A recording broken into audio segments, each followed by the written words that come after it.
Sekarang kita akan masuk ke penjelasan mengelompokkan kebutuhan dasar manusia sesuai tingkatan usia menurut teori Maslow. Jadi perlu teman-teman ketahui bahwa pada dasarnya kebutuhan dasar manusia itu baik bayi yang berusia 1-3 tahun atau kita sebut dengan usia toddler, kebutuhan dasar manusia anak-anak yang berusia prasekolah, kemudian anak-anak yang sudah masuk usia sekolah, kemudian berkembang menjadi remaja, berkembang lagi menjadi dewasa, dan akhirnya lansia. Pada dasarnya kebutuhannya itu semuanya sama, tetapi menjadi berbeda karena kualitas dan kuantitasnya. Jadi pada dasarnya sama, tetapi jumlahnya yang berbeda. Oke, ini adalah sekilas tentang Abraham Maslow ya. Ini adalah sosok dari Abraham Maslow seperti ini ya orangnya. Beliau adalah ahli psikologi ya. Sekilas kita mengenal tentang Abraham Maslow. Abraham Harold Maslow dilahirkan di Brooklyn, New York pada tanggal 1 April 1908 ya. Ia awalnya berkuliah umum, namun pada akhirnya ia memilih untuk mempelajari psikologi dan lulus dari Universitas Wisconsin. Jadi Abraham Maslow ini lahir pada tanggal 1 April 1908. Pada awalnya dia berkuliah secara umum ya, mata pelajaran umum, tetapi akhirnya dia memutuskan untuk fokus kuliah ke lebih menjurus lagi, yaitu mempelajari psikologi di Universitas Wisconsin. Abraham Maslow kemudian memperdalam riset ya, memperdalam penelitiannya di Universitas Columbia dan masih mendalami subjek yang sama. Di sana ia bertemu dengan mentornya yang lain, yaitu Alfred Adler, salah satu kolega atau teman kerja awal dari Sigmund Freud. Pada tahun 1937-1951, Maslow memperdalam ilmunya di Brooklyn College di New York. Ia bertemu dengan dua mentor lainnya, Ruth Benedict, seorang antropologis, dan Max Wertheimer, seorang gestalt psikolog, yang ia kagumi secara profesional maupun personal. Abraham Maslow menjadi pelopor aliran humanistik ya. Jadi beliau itu betul-betul mempelajari, mendalami tentang manusia, tentang konsep manusia. Pelopor aliran humanistik psikologi yang terbentuk pada sekitar tahun 1950 hingga 1960. Kemudian ia menghabiskan masa pensiunnya di California sampai akhirnya ia meninggal karena penyakit serangan jantung pada 8 Juni 1970. Kemudian Abraham Maslow mendapatkan gelar Humanist of the Year oleh Asosiasi Humanis Amerika pada tahun 1967. Abraham Maslow dikenal sebagai pelopor aliran psikologi humanistik ya. Jadi mengapa Abraham Maslow ini menjadi kiblat atau gagasan yang digunakan dalam dunia keperawatan tentang kebutuhan dasar manusia? Karena Abraham Maslow sendiri memang fokus menghabiskan hidupnya mempelajari tentang konsep humanistik atau manusia.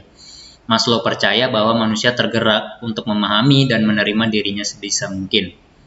Teorinya yang sangat terkenal sampai dengan hari ini adalah teori tentang hierarchy of needs atau hierarki kebutuhan, yaitu ya 5 hierarki tadi, 5 tingkatan kebutuhan tadi.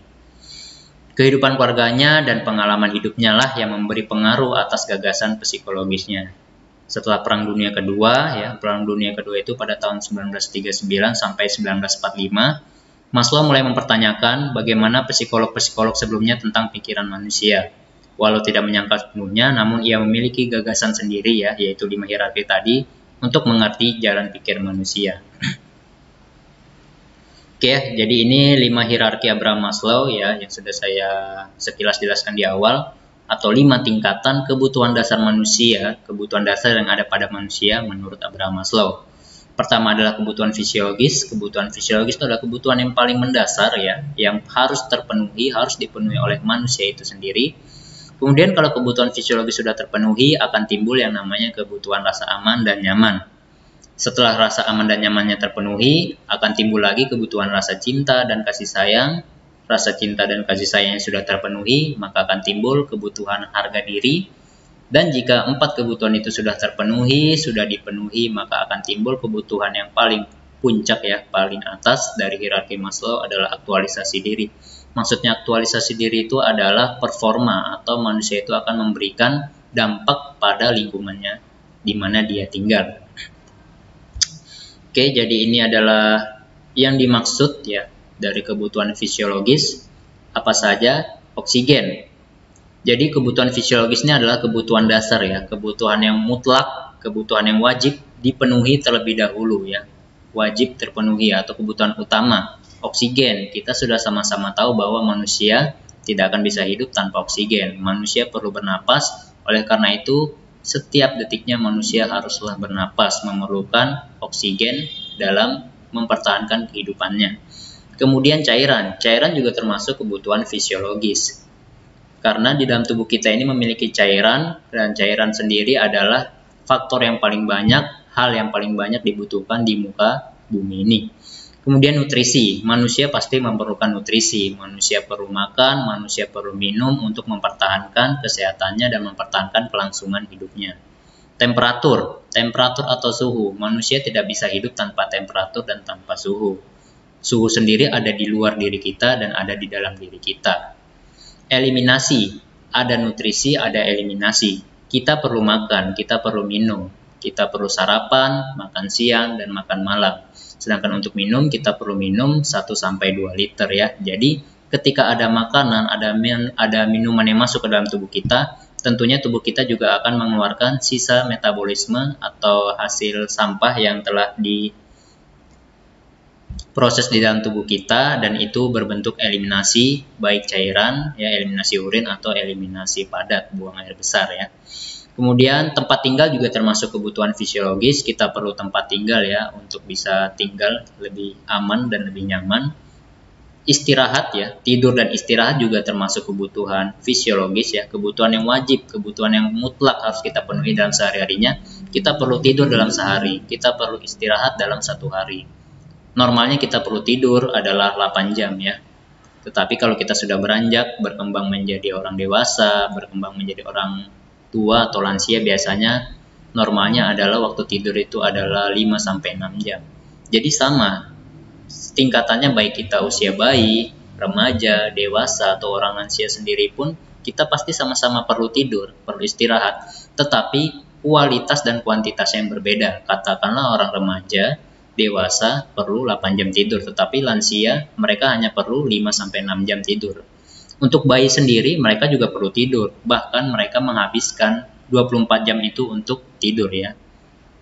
Itu untuk bayi atau toddler 1 tahun sampai 3 tahun. Kebutuhan seks ya juga perlu dipenuhi ya, harus terpenuhi. Tentunya bayi, remaja, dewasa, lansia juga perlu memenuhi kebutuhan seks, tetapi dengan frekuensi atau kuantitas yang berbeda.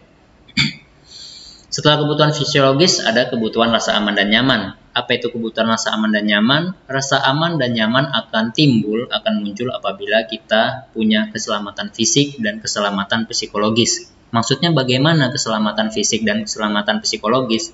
Keselamatan fisik itu adalah di mana ketika diri kita manusia ini punya perlindungan terhadap sesuatu yang membahayakan fisik kita. Apa sih sesuatu yang membahayakan fisik kita itu? Seperti kita terkena penyakit, ketika akan ada kecelakaan ya, akan ada bahaya kecelakaan, penyakit, itu semua adalah hal-hal yang bisa membuat diri kita terancam, fisik kita terancam. Jadi itu keselamatan fisik ya. Sementara untuk keselamatan psikologis itu bagaimana? Keselamatan psikologis itu adalah bagaimana diri kita, manusia kita ini mampu ya melindungi psikologis kita atau mampu melindungi diri kita ya dari ancaman-ancaman di luar lingkungan. Contohnya bagaimana? Contohnya adalah teman-teman yang baru masuk sekolah ya. Tentunya teman-teman yang baru masuk sekolah itu kan perlu melakukan penyesuaian diri ya, adaptasi dengan lingkungan baru, perlu interaksi, perlu perkenalan dengan teman-teman baru. Tetapi apabila teman-teman tidak mampu interaksi dengan teman-teman baru lainnya, tidak mampu beradaptasi, tidak cocok dengan lingkungan yang baru, maka itu akan timbul kekhawatiran, akan timbul gangguan. Itulah yang dimaksud dengan keselamatan psikologis ya. Jadi bagaimana diri kita itu melakukan penyesuaian ya, melindungi diri kita baik fisik, baik psikologis untuk menghindari adanya kekhawatiran atau gangguan-gangguan yang timbul dari lingkungan. Kemudian ada kebutuhan rasa cinta dan kasih sayang, biasanya muncul atau timbul setelah terpenuhi kebutuhan fisiologis dan terpenuhinya kebutuhan rasa aman dan nyaman. Bila individu merasa aman dan selamat, mereka mempunyai waktu dan energi untuk mencari cinta, rasa memiliki, dan dimiliki. Jadi konsep dari kebutuhan rasa cinta dan kasih sayang itu adalah bagaimana ketika kebutuhan fisiologisnya sudah terpenuhi, kebutuhan rasa amannya terpenuhi, maka mereka akan punya waktu yang banyak untuk mencari kasih sayangnya, mencari cintanya, entah dia memiliki orang lain, entah dia dimiliki oleh orang lain. Setelah itu akan timbul kebutuhan harga diri ya. Apa saja kebutuhan harga diri itu? Ada kekuatan ya. Dia mampu mengerjakan sesuatu, dia merasa kuat mengerjakan semua hal. Pencapaian ya. Jadi ada target yang dicapai dari apa yang dikerjakan. Rasa cukup, jadi diri kita itu selalu merasa cukup ya, tidak merasa kurang atau tidak merasa kelebihan. Kemampuan, mereka merasa mampu mengerjakan semua hal. Percaya diri, artinya ketika kita sudah mengerjakan semua hal itu pede atau percaya diri, maka kita sudah sampai di kebutuhan harga diri. Kemerdekaan, kemerdekaan juga adalah salah satu contoh kebutuhan harga diri. Kita merasa semuanya puas, cukup, itu berarti kita artinya merdeka. Masih di kebutuhan harga diri, apabila kita sudah mampu menghargai diri sendiri, mampu menghargai orang lain, dihargai oleh orang lain, kebebasan yang mandiri, kita merasa bebas ya ketika kita mandiri, prestige, kemudian dikenal dan diakui ya, kita sudah dikenal oleh orang banyak dan diakui oleh orang banyak, kita mendapatkan penghargaan ya, mendapatkan piala, piagam dari apa yang kita peroleh. Kemudian tadi ada prestasi ya, atau wibawa ya, kita dikenal oleh orang banyak, berwibawa, maka kita sudah bisa dibilang kebutuhan harga diri kita itu terpenuhi ya. Jadi kalau kita belum dihargai orang lain, bahkan kita belum bisa menghargai diri kita sendiri, maka itu berarti masih kebutuhan harga diri kita masih terganggu. Kita belum punya penghargaan, belum diakui oleh orang banyak, berarti kebutuhan harga diri kita itu masih belum 100% terpenuhi. Kemudian kita sampai di kebutuhan paling puncak ya, hierarki paling puncak dari Abraham Maslow, yaitu aktualisasi diri. Merupakan tingkat kebutuhan yang paling tinggi dalam hierarki kebutuhan dasar manusia menurut Maslow. Pada saat manusia sudah memenuhi ke seluruh kebutuhan, pada semua tingkatan yang lebih rendah melalui aktualisasi diri dikatakan bahwa mereka mencapai potensi yang paling maksimal. Jadi apabila dia sudah memberikan performa, dia sudah memberikan semua hal kepada lingkungan di mana dia tinggal ya. Dia bisa memberikan performa yang baik, performa yang lebih banyak, membantu orang banyak. Berarti dia sudah bisa dikatakan dia mencapai potensi yang paling maksimal. Tetapi untuk mencapai aktualisasi diri yang baik, yang maksimal ini tentunya kita harus penuhi terlebih dahulu tadi kebutuhan fisiologis yang baik, kebutuhan rasa aman dan nyaman, kebutuhan cinta dan kasih sayang, dan kebutuhan harga diri. Masih di aktualisasi diri, kebutuhan pengenalan diri sendiri, menerima diri sendiri, kenyataan diri sendiri, hubungan interpersonal yang mendalam, penghargaan diri sendiri, pemenuhan diri sendiri, dan persepsi yang sehat dan realistis.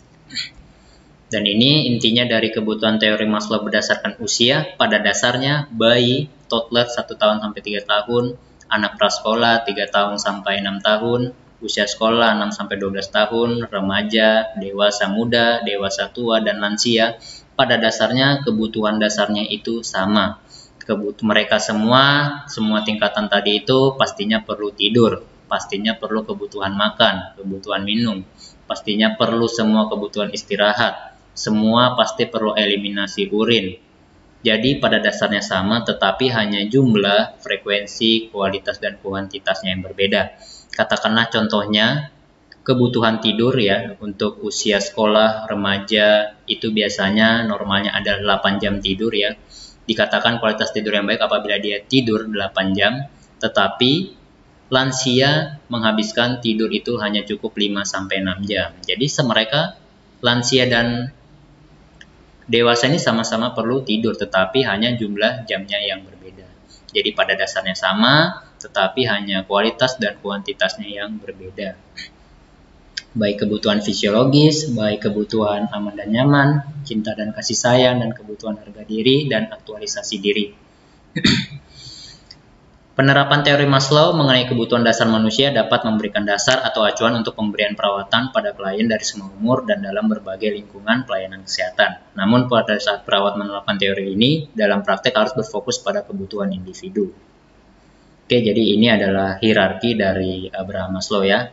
Ada kebutuhan fisiologis, ada bernafas, makan, minum, seks, tidur, kemudian keseimbangan, ada eliminasi, kemudian safety, yaitu kebutuhan aman dan nyaman tadi, yaitu merasa aman dengan diri sendiri, memiliki pekerjaan, ya, kemudian memiliki moral, merasa sehat, memiliki properti atau rumah, kemudian kebutuhan cinta dan kasih sayang, mereka memiliki persahabatan, yang memiliki teman, memiliki hubungan yang baik di keluarga, memiliki hubungan yang mendalam dengan manusia lainnya. Kemudian ada hubungan harga diri, ya, yaitu menghargai diri sendiri, merasa percaya diri, memiliki achievement atau pencapaian, kemudian respect terhadap diri sendiri dan respect terhadap orang lain. Dan akhirnya kebutuhan yang paling puncak yaitu kebutuhan tadi aktualisasi diri, mempunyai moral, dia kreatif, kemudian spontan dan mampu menyelesaikan masalah. Baik teman-teman, jadi tadi sudah kita sama-sama pelajari sama-sama teori Maslow, ya, yaitu teori yang berisikan tentang gagasan atau ide dari Abraham Maslow. Ada 5 gagasan, 5 kebutuhan dasar manusia yang harus dipenuhi. Ada kebutuhan fisiologis, kebutuhan rasa aman dan nyaman, kebutuhan cinta dan kasih sayang, kebutuhan harga diri, dan kebutuhan aktualisasi diri. Oke, kita ketemu lagi di lain waktu dan kesempatan. Semoga teman-teman semua selalu diberi kesehatan. Sampai jumpa di Skakes TV dan di program Dilan selanjutnya. Saya ucapkan terima kasih. Assalamualaikum warahmatullahi wabarakatuh.